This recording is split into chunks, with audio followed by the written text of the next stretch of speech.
Now, Mr. Garnett, there is your checkbook and your gold card. This is available everywhere up to a very large amount, and the cash that you asked for. So, Tell me, why have you opened so many different accounts in other banks? precaution, innit? Don't want to put all my eggs in one basket, do I? This is a very respectable high street bank. All your money would be safe with us. Yeah, well, you would say that, wouldn't you? I mean, look at that bank went up the spout the other day, the BBCI or something. If I'd had my money with them crooks, I'd be a pauper again today, wouldn't I? Oh, I can assure you that most banks are not crooked. Yeah, well, I mean, every crook claims to be honest until he's caught, doesn't he, eh? That BBCI, that looked as respectable as Westminster Abbey till the fraud squad put the collar on him. I mean, bloody Maxwell, treated like a bloody pope he was, wasn't he? No, mate, if you've got money, spread it around a bit. That way, if your bank turns out dodgy, I don't lose all my money, do I? Besides, no one person knows where it all is. That prevents your nosy Parkinson knowing what I've got. Now, Mr. Garnett, you are going to have to declare this money. I told you the authorities will have to know. Why? That was spare dosh, that was. Nobody knew that existed till I brought it in here. Look, the authorities didn't want to know about me when I had nothing. Well, I don't want to know about them now I've got a few bob. Fair weather, friends. That's what your authorities are, mate. They don't give tuppence for us, the people. I mean, nick our money, yeah. Nothing for what we want, though, is it? Your Labour lot's just the same, isn't it, eh? Supposed to be the party of the people, eh? Fair shares for all, until they get into power, and then you'll see them hobnobbing with the same fat cats your bloody Tories was hobnobbing with. Like the same parties and the same big houses, flying all round the world at our expense to drink with all their mates in other governments. You never see them down here in our local pub hobnobbing with the likes of us, except at election time, when they seem to think a smile and half a pint's enough to buy a vote. Another thing, if they did get our money, no one round here'd see the benefit of it, mate. I mean, your national health would be no better off nor any other things they say they want our money for. But there would be several £100,000 worth of spare dosh floating about in the government, and who knows which pocket that'll finish up in. Why do you think the Prime Minister lives next door to the Chancellor of the Exchequer, eh? I don't know, but I'm sure you're going to tell me. Because when the Prime Minister nips over the back fence and in the back door of the Chancellor's house, it's not to borrow a cup of sugar, you know. No, he goes in there and says, "Whoa, Chancellor, good morning, and how we doing?" And the Chancellor says, "Whoa, Prime Minister, we seem to have several £100,000 worth of spare dosh floating about." And the Prime Minister says what you or I would have said in the same circumstances. Well, always do with a few Nelsons, eh, Chancellor? Nelsons? Nelson Eddies, Reddies. Oh, yes, well, if you do need any help with investments... At my age, with all my money, what do I need with investments?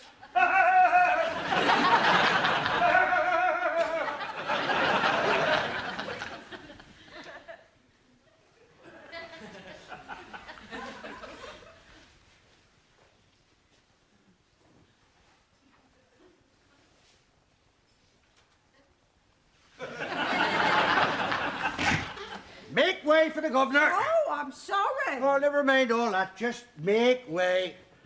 The governor's ready for a little wet, aren't you, governor? Well, I think we'll have a drop of the old shampoo, eh? Oh, I'll just hang these up for you. Oh, my tongue's just hanging out for a drop of that. Yes, I can see it, covered in boot polish.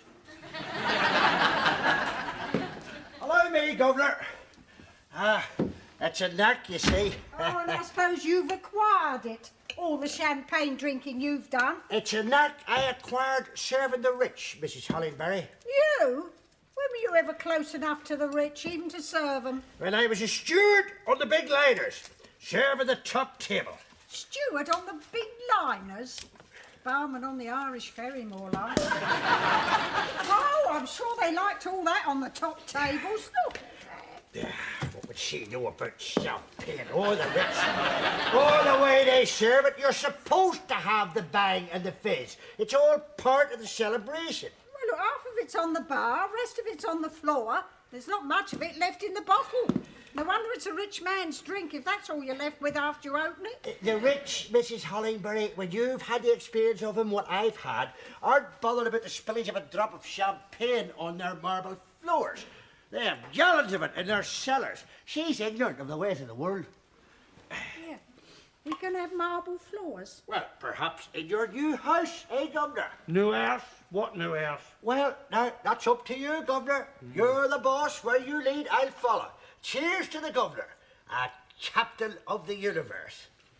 I was been thinking, Mr. Garnet, when we are married, perhaps a nice little bungalow for two with a little bit of ground out Epping way. A bungalow? The only attraction I can see for Mr. Garnet in a bungalow is he wouldn't have anybody upstairs to nag at another.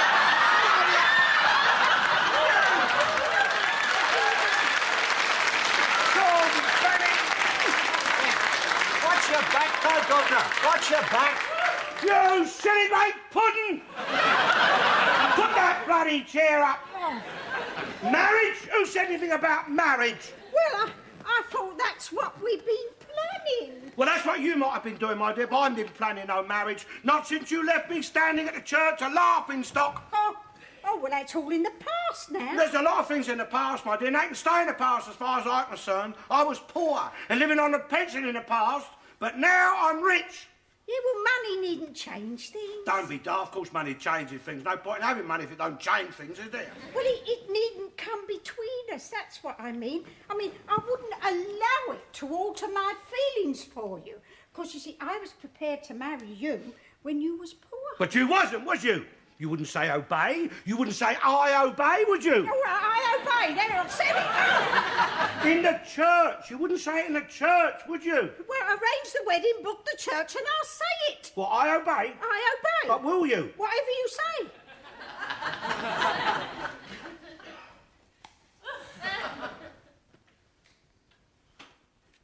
Pour me a whiskey. I obey.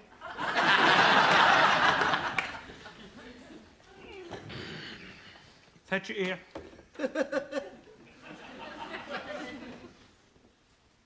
Put it back on the bar. Fetch it here.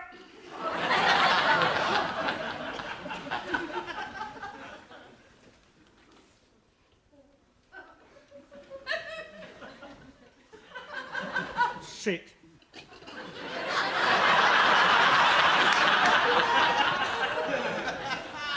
And you'll say it in public? Yes. In the church? Yes. Well, I don't know. I mean, it needs a lot of thinking about, doesn't it? I mean, you say money don't matter, but there's different market forces at play now, isn't it? See, when I first asked you to marry me, I was poor, and you was all I could afford then, but now, well, I'm in the market for something a bit better, something a lot younger. Something with a good few miles left in it. With more energy. That can run about a bit faster, fetching and carrying, and probably a bit better at cooking and cleaning. Something I could be sure would see me out, because that's important. I don't want to spend time training up a woman to my ways and then have her peg out of me. Have to go through it all again with someone else. It's nothing personal. I mean, put yourself in my position. If you was the one who had the money and I was the one who was poor, would you marry me? Of course she wouldn't. Another whiskey. I'll get it yourself.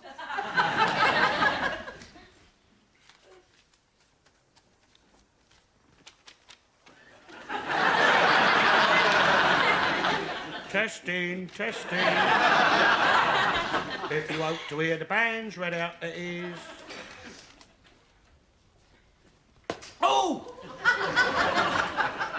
Where did you get all this money anyway? That's what a lot of nosy people would like to know, my dear. I'm not being nosy. Aren't you? I'm just curious, that's all. It was curiosity killed the cat. Yeah, it might be something heavier that kills you. I might have been left it by a loving relative, or I might have made some very shrewd investments. Or on the other hand, I might have just won it. There you are, you see.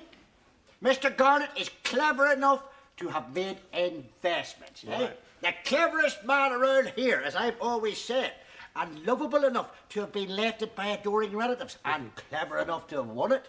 Eh, Governor, eh? Well, you didn't steal it, did you? If you think this is stolen property, my dear, perhaps you better not drink it. Perhaps you better forget about marriage. If you think my wealth is stolen, don't you commit an immortal sin, do we? No, that's all right, Mr. Garnett. I take your word for it. I haven't said that I didn't steal it yet. Never mind. Never mind. Keep me in ignorance. I can always go to confession. What lives we'd lead without confession.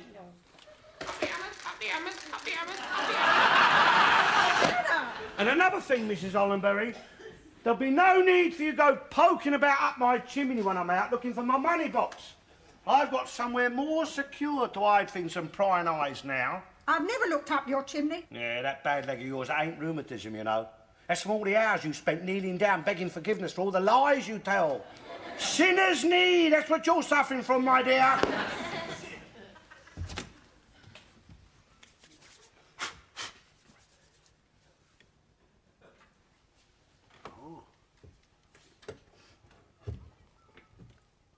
I've been robbed!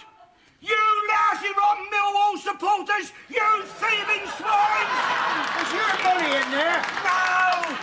My checkbooks, my credit cards! You thieving swines! Does that mean you're broke again? No, there's no money in there. It's just my credit cards. Have them stopped. No, I've got all these bank accounts all over the place, you see, and I've got a little book with all my names of the banks in here, and I don't know where I put it.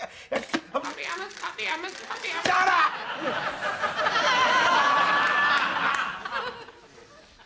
Yes, sir?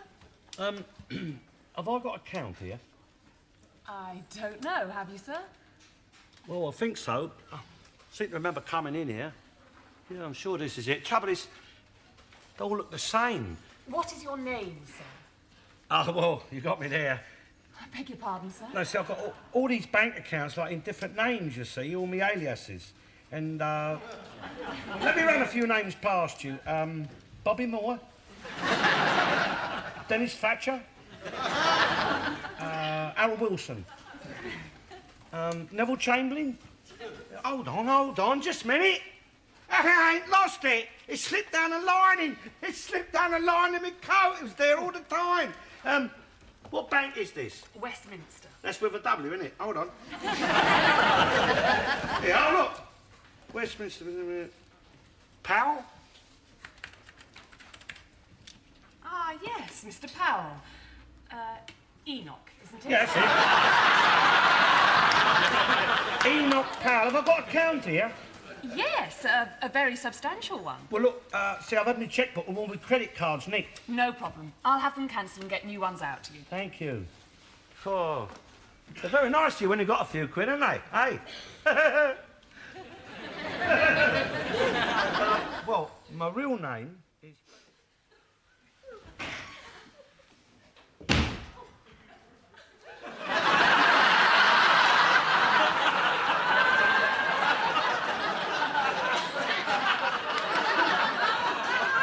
I was only up the shops half an hour. Half an hour! It took the furniture men 2 bloody days to get the furniture in! Take it out, half an hour! You thieving bloody Millwall swines! You bloody animals! I'll have you put where you belong!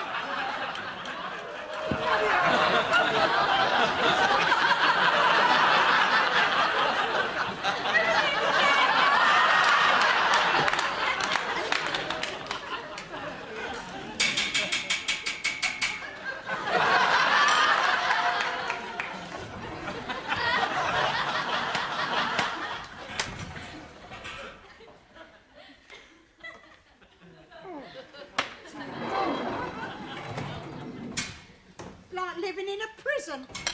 Food's better now, eh? I never realised money could be such a problem. I should move, Governor, if I were you, to a more respectable district. Nah, it don't matter. You go to where the rich live. It's just the same, innit?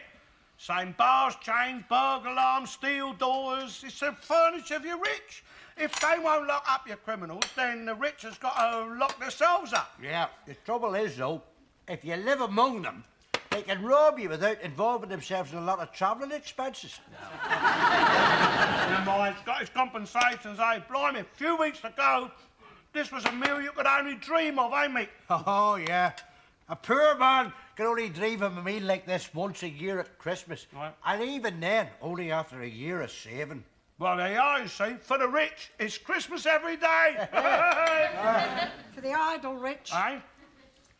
Well, it's all right having Christmas every day if you haven't got to prepare Christmas every Oh, day. God, blimey, now what's wrong? What's wrong? All this? What's wrong with all this? You never lived so well. No, and I never worked so hard either. Couldn't please them. It would please me if you was to sod off home to your wife and let her have a turn cooking for you. I mean, it's all right for you sitting there eating, but since we got rich, I've done nothing else but prepare and cook huge, great meals and wash up piles of dirty dishes. I bought you a new dishwasher. Yes, and you bought me a new oven too, and I had far less to do when I had neither of them. When all I had to do was make a cheese sandwich or cook the odd bit of mince. When we were on the pension, before you could afford all this, legs of pork, turkeys, best end and legs of lamb, old bloody salmons, huge great T-bone steaks.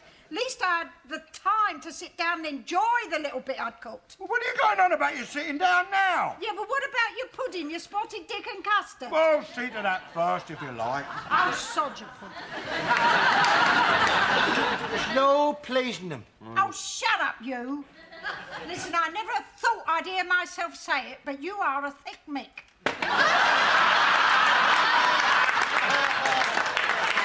If there is such a thing, you're it. Look, will you shut up and eat your dinner for crying out loud? Not to buy you a new dress, a new hat if you behave yourself. We'll see to the pudding later. I doubt if I'll have room for any. Oh, you're beginning to look like a pudding, you are. I think all this money is a test for you. What are you talking about, a test? I think the Lord has given you all this money just so as he can watch you and see what kind of man you are. He knows what kind of man I am, my dear. He's given me all this money and he has a reward. No, I think he's testing you. Yes, he knows you'll be on your way soon now from this earth, and he's got to decide. He's got to decide where he's going to put you. Purgatory, hell, with old Nick and his big fork. No. No, it'll be heaven for the governor. He loves him. He's giving him his money. It is harder for a rich man to enter the kingdom of heaven than it is for a camel to pass through the eye of a needle. Oh, blimey, look, the Lord gave me the money. No, to tempt you. It's that serpent with the apple again. Only this time, it's you that's being tempted to eat it. No, look, rich people go to heaven. Blimey, they wouldn't go to church if they didn't have a chance of going to heaven, would they? Besides, if the rich people put more in the plate than the poor people do, innit? Look, the Queen's rich, isn't she? Well, do you think she ain't going to go to heaven? Well, I was born in Dublin, and I know a lot of the Irish got their doubts about that. What do you think? Heaven's going to be full of tramps and beggars? You think God wants them sort of people up there in heaven? Ne'er-do-wells, sleeping in cardboard boxes all over the place? He loves poor people. Well, he's made more of them, that's for sure. Look, I was poor, and he loved me, and he gave me the money as a reward. No, to tempt you with the sins of the flesh, to see if you were strong and could resist them, or was weak and would perish. Look, I'm not a sinful man. No, you couldn't afford to be, but now you can. Gluttony. I mean, that's a sin you couldn't afford before, but look at you now, you can. Talking about I'm sharing it with you and I mean, it's yours as well. It's gluttony. Your eyes are bigger than your belly. Hello. You can't eat all that, and there's pudding still to come. Yesterday it was a side of beef, a leg of pork, salmon, eels. We got dogs for miles around sniffing round your dustbin. And there's hungry people starving in the world. Well, take something up the church then. What, take your leavings up the church? All right, well, look, I'll give him some money. Find some poor people, I'll give them a few bowls. There's poor people sitting here. You said I could have a new dress. Yes, you can. And a new hat. Yes. And I need a new pair of shoes to go with it. Oh, I see. You'll take my money then, won't you? Oh, yes, if it helps with your salvation, Mr. Lord, Garnett. I have spoke to the Lord. When? I prayed unto him, didn't I? I asked him about the money.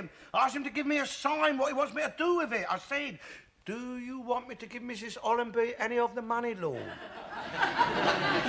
And there was no sign from him. Do you want me to give Michael any of it? No sign. Anybody else, Lord? And there was no sign. You see, some people's life down here is intended as a punishment for them. I mean, he wants them to suffer, and I don't want to spoil any of his divine plans that he might have for people. I mean, I know they say he's a hard God and he lets a lot of suffering go on down here, but blimey, it's only the people who are made to suffer who are complaining, isn't it? Hey? Nobody else seems to give a stuff, do they? I mean, after all, it's his world. And look, I'll say it to him again in your presence. Lord, do you want Mrs. Ollenbury to have a new dress? Speak now.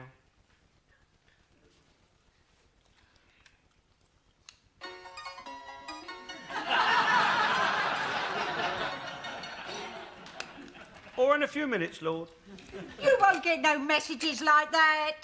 You believe in the Lord, don't you? He sees all, hears all, he knows what I'm saying. Well, he don't send messages or write letters. At least not to the likes of you. Well, What do you expect him to do, phone you? how are we supposed to know what he wants then? He gave us free will. No, excuse me. He wants us to do his will. Our way.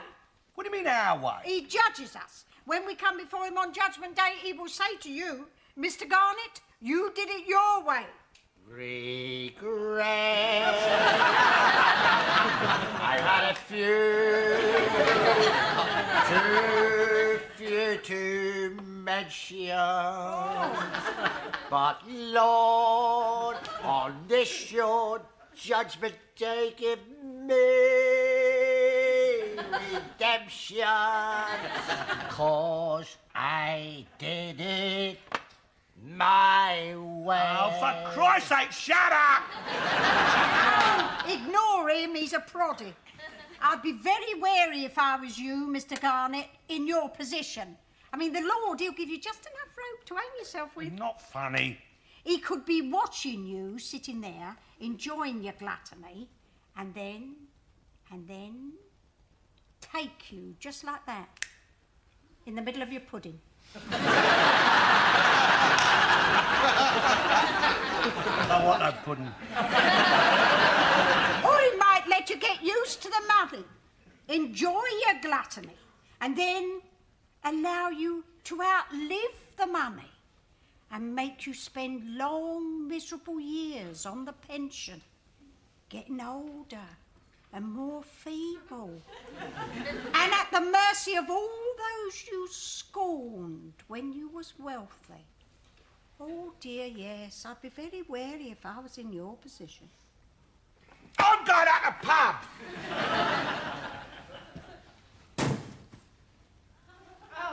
It's a power cut!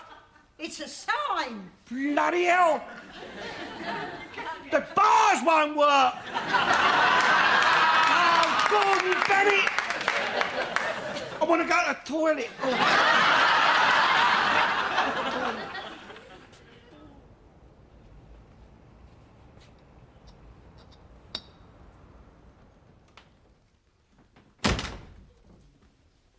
Yes? Sir Reginald Woodley? I'm his secretary. I didn't think he was in. Is he in? Why? I want to see him, of course. Have you an appointment?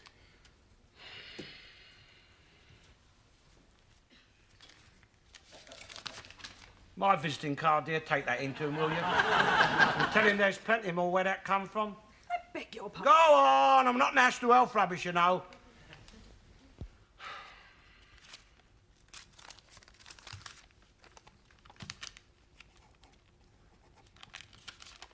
My name, Mr. Garnett, Esquire.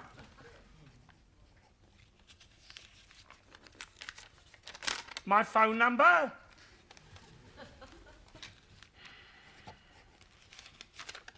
My address. One knock downstairs if he ever calls.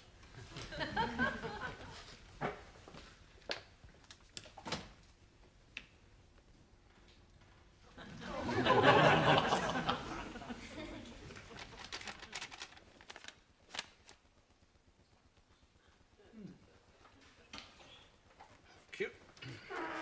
Mr. Garnett, Esquire. 54 Mandela Road. Yeah, it used to be Herbert Morrison Street. Our militants like to keep up with the times. You have winning ways, Mr. Garnett. Excuse me, is the sir for medicine? Inherited, I'm afraid. What are you afraid of? The Labour Party will take it back if they get in? What have you come to see me about? What is your problem? Do I call you sir or doctor? Mister, Eh? I'm a surgeon. Look, I don't want nothing took out or cut off. Tell me what is wrong. Well, see, my problem, Mr. Woodley... Call me doctor if you feel uncomfortable. I'd sooner call you sir. It's more like the protocol of it. Be you know? my guest. Are you inviting me home? Mr. Garnett. Will you please tell me your problem? Well, my problem's money, you see. Not a lack of it. Oh, no, I've got a lot of money, bags of it, loads of it. So what is the problem? Well, it's my age, you see. I'm, well over 70 now, and I want to know how long I've got, you see. Because I don't want to leave none of that behind me when I go, but on the other hand, I don't want to run out of it before I do go. So if you could give me a date, you know. It don't have to be the exact day, you know, a week here, a week there, be all right. I am a doctor, Mr. Garnett, not the Almighty. But you're a Harley Street doctor. Yes. I can examine you. I will examine you. But a couple of hours after my examination, you could be walking down the street and... I wish people would stop doing that. There, Mrs. Hollenbury done that. You know, you could be having your pudding and there, or you could be getting out of bed and boom. Who is Mrs. Hollingbury? It's a woman I live with. Ah, women, they can put years on you. Or deny you the years you should have. Yeah, you're right there. Perhaps I should, Don't give it up. No need for that. Just take it easy. Look, I don't do nothing like that. Perhaps you should. Look, it's my money I'm worried about, not my bloody sex life. To ease your worries or to alleviate them to some extent, I think I'll book you into hospital. Eh? Don't worry, it's a very nice place. It's more like an hotel than a hospital. You'll have every comfort, and I shall arrange to have you thoroughly examined with several of my colleagues in attendance. There's no lack of, Oh, no. Come round and make yourself at home. Put your feet on the mantel shelf. Here, the Tories were right, and when you got money, this is the way to be here, all right.